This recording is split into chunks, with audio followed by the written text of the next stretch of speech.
ಬೆಂಗಳೂರಲ್ಲಿ ನಡೆದಂತ rowdy sheeter ಬಿಕ್ರು Shiva ಕೊಲೆ ಕೇಸ್ಗೆ ಸಂಬಂಧಪಟ್ಟಂತೆ 16 ಆರೋಪಿಗಳಿಗೆ ನ್ಯಾಯಾಂಗ ಬಂಧನವನ್ನು ವಿಧಿಸಿದ್ದಾರೆ. ಆಗಸ್ಟ್ 4ರವರೆಗೆ 16 ಆರೋಪಿಗಳಿಗೆ ನ್ಯಾಯಾಂಗ ಬಂಧನವನ್ನು ವಿಧಿಸಿರುವುದು. ಬೆಂಗಳೂರಲ್ಲಿ ಇತ್ತೀಚೆಗೆ ರೌಡಿ ಶೀಟರ್ ಬಿಕ್ರು ಶಿವ ಕೊಲೆಯಾಗಿತ್ತು. 16 ಆರೋಪಿಗಳಿಗೆ ಈಗ ನ್ಯಾಯಾಂಗ ಬಂಧನವನ್ನು ವಿಧಿಸಿ ಕೋರ್ಟ್ ಆದೇಶವನ್ನು ನೀಡಿದೆ. ಆಗಸ್ಟ್ 4ರವರೆಗೆ 16 ಆರೋಪಿಗಳಿಗೆ ನ್ಯಾಯಾಂಗ ಬಂಧನ. ಕೇಸ್ ಸಿಐಡಿಗೆ ವರ್ಗಾವಣೆ ಆಗ್ತಾ ಇದ್ದಂತೆ ಆರೋಪಿಗಳನ್ನು ಜೈಲಿಗೆ ಹಾಕಲಾಗಿದೆ.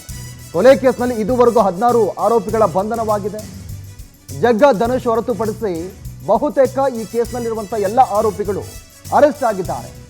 ಇನ್ನೂ ಕೂಡ ಜಗ್ಗ ಅರೆಸ್ಟ್ ಆಗಿಲ್ಲ. ಆತ ವಿದೇಶಕ್ಕೆ ಪರಾರಿಯಾಗಿದ್ದಾನೆ ಎಂಬ ಮಾಹಿತಿ ಕೂಡ ಇದೆ. ಪೊಲೀಸರು ಈಗ ಲುಕೌಟ್ ನೋಟಿಸನ್ನು ಜಾರಿ ಮಾಡಿರೋದು. ಈ ಒಂದು ಕೊಲೆ ಕೇಸ್ನ A1 ಆರೋಪಿ ಜಗ್ಗ ಇನ್ನೂ ಕೂಡ ಪತ್ತೆಯಾಗಿಲ್ಲ. ಆತ ಯಾವ ರೀತಿಯಾಗಿ ಇಲ್ಲಿದ್ದ ತಲೆಮರೆಸ್ಕೊಂಡ ಅನ್ನೋದು ಬಗ್ಗೆ ಈ ಟೋಲ್ ಗೇಟ್ ಬಳಿ CCTV ಕ್ಯಾಮರಾದಲ್ಲೂ ಕೂಡ ಆತನ ವಿಜುವಲ್ಸ್ ಸಿಕ್ಕಿದ್ವು.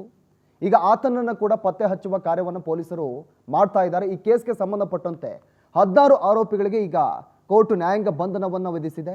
ಕಿರಣ್ ಸೇರಿದಂತೆ ಒಟ್ಟು 16 ಜನ ಆರೋಪಿಗಳ ಫೋಟೋವನ್ನು ಕೂಡ ಗಮನಿಸ್ತಾ ಇದ್ದೀರಾ. ಆಗಸ್ಟ್ 4ರವರೆಗೆ ಈ ಒಂದು 16 ಆರೋಪಿಗಳಿಗೆ ಈಗ ನ್ಯಾಯಾಂಗ ಬಂಧನವನ್ನು ವಿಧಿಸಿದ್ದಾರೆ.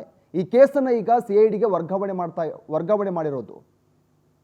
ಮೂವರು IPS ಅಧಿಕಾರಿಗಳ ನೇತೃತ್ವದಲ್ಲಿ ಈ ಕೇಸನ್ನು ಈಗ CIDಗೆ ವರ್ಗಾವಣೆ ಮಾಡಿರೋದು. ಅವರು ಇನ್ನು ಮುಂದೆ ತನಿಖೆಯನ್ನು ಮಾಡ್ತಾರೆ. ಒಟ್ಟು 16 ಆರೋಪಿಗಳನ್ನು ಈಗ ಪೊಲೀಸರು ನ್ಯಾಯಾಂಗ ಬಂಧನಕ್ಕೆ ಒಪ್ಪಿಸಿ ಈಗ ಕೋರ್ಟ್ ಆದೇಶವನ್ನು ಕೊಟ್ಟಿದೆ.